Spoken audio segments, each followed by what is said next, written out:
สวัสดีครับวันนี้บ้านสวนแม่วลีอยู่ที่สัตหีบท่าเรือหลวงลบท่าเรือลบสัตหีบนะครับ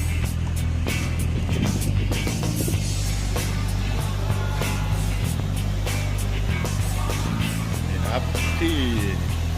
กรมอู่ทหารเรือสัตหีบนะครับ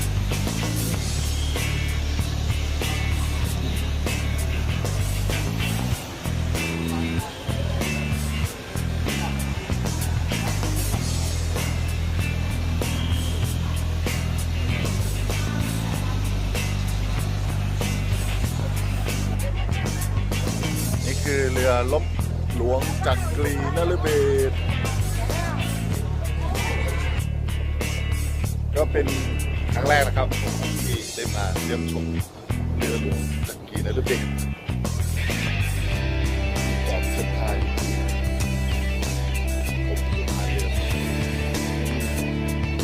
นี่ครับก็จะมีน้องๆนักเรียนนะครับมาทัศนศึกษามาเที่ยวชมเรือรบหลวงจักรีนฤเบศรนะครับ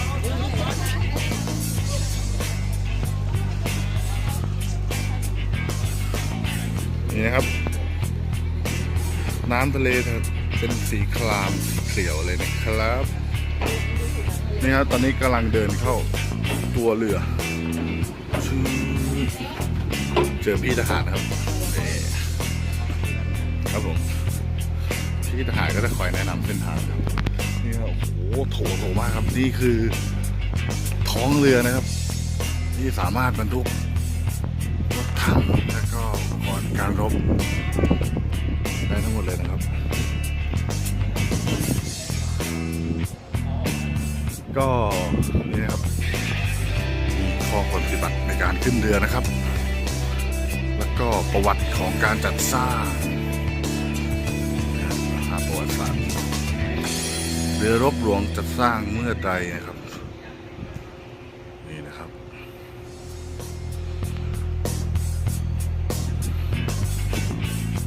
และออกปฏิบัติงานในหน้าที่ใดบ้างครับก็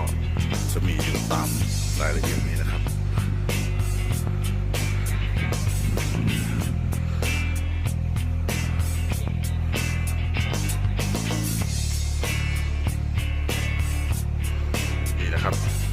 เดี๋ยวเราจะขึ้นไปดูด้านบนกันนะครับ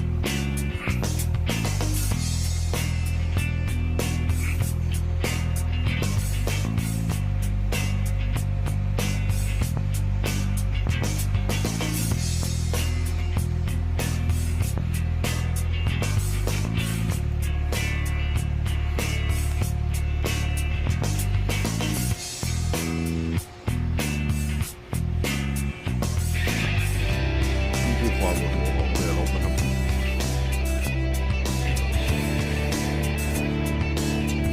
นี่นะครับ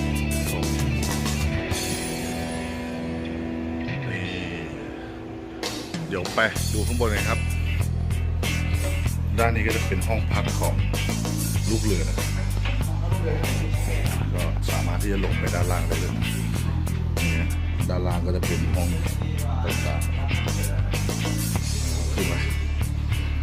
นี่ครับโอ้โหทางขึ้นก็ลาดชันหน่อยนะครับ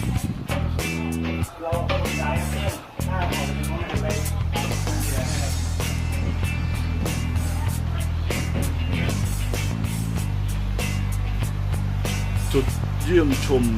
เรือขึ้นไปข้างบนเลยครับ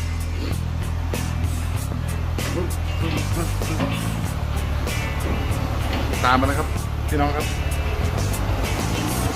ก็สำหรับคนที่ไม่เคยมาเยี่ยมชมนะครับผมก็จะรีวิวให้ดูนะครับผมครั้งแรกของผมเหมือนกันนะครับ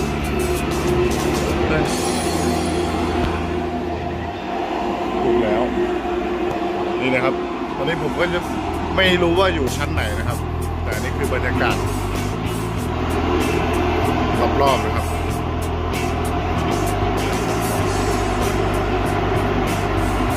ทะเลแถบนี้ก็จะเป็นสีฟ้าครามเลยนะครับ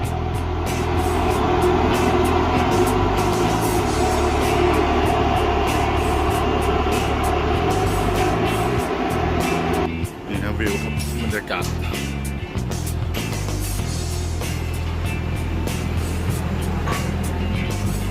นู่นเป็นเรือสินค้านะครับที่จังหวะมาเจอพี่ทหารเขากำลังปรับเสาอากาศนะครับเนี่ยฮะเสาอากาศครับผม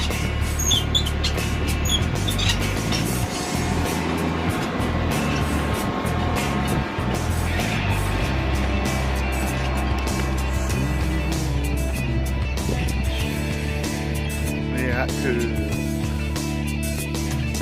บนลานด้านบนนะครับของเรือรบหลวงจักรีนฤเบศรนะครับ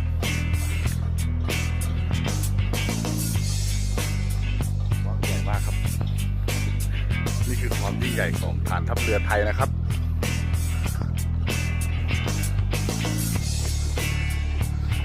นะครับเดี๋ยวผมจะโอ้ไปดูเลยครับนู่นนะครับ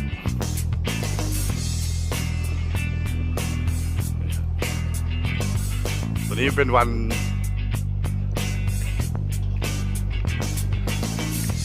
ที่ผู้คนก็น้อยนะครับ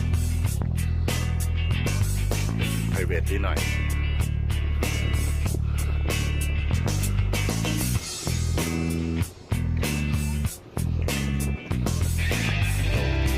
องศาครับ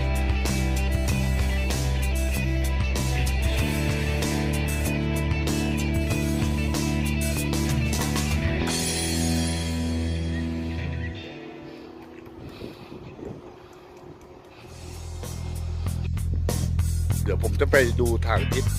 ใต้นะครับด้านนี้ที่จะเป็นทางที่แบบงอนขึ้นนะครับเพราะว่าสำหรับเครื่องบินนะครับที่บินเครื่องบินรบที่จะบินออกบินจากเรือนะครับทะยานขึ้นจากเรือนะครับ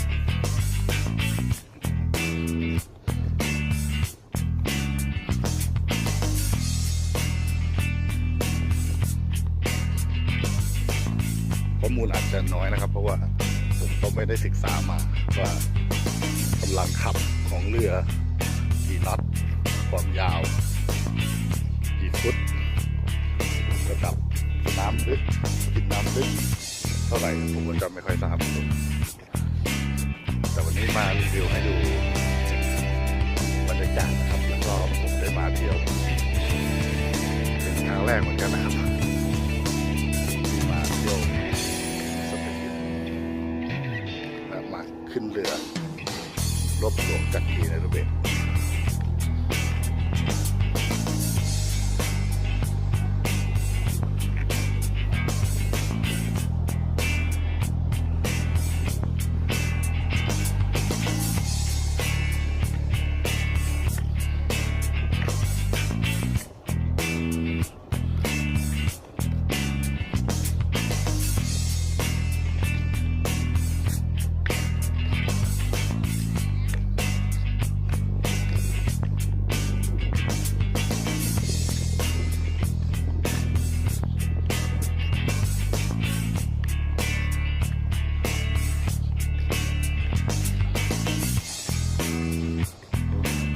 ส่วนนู้นเป็นเรือขุดนะครับ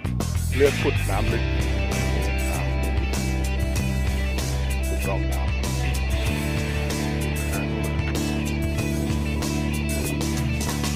อันนี้ก็โบกมือเลยครับปิดนี่นะครับ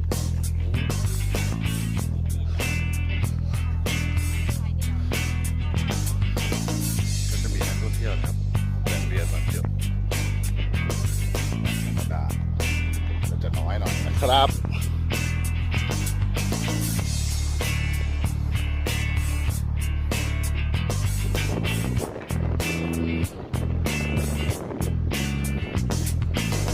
ทะเลสวยครับทะเลของทัพเรือ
เคครับ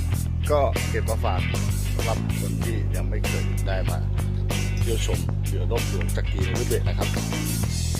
วันนี้ผมก็เก็บมาฝากบรรยากาศวันชิวๆวันสบายๆนะครับที่ไม่ค่อยมีผู้คนเท่าไหร่นะครับก็สวัสดีทุกคนนะครับขอบคุณนะครับเพื่อนๆครับที่ติดตามรับชมสวัสดีครับ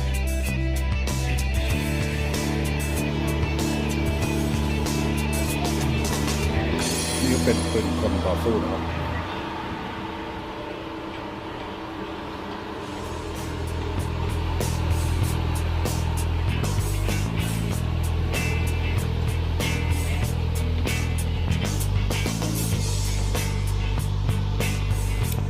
นี่นะครับเป็นจุดที่3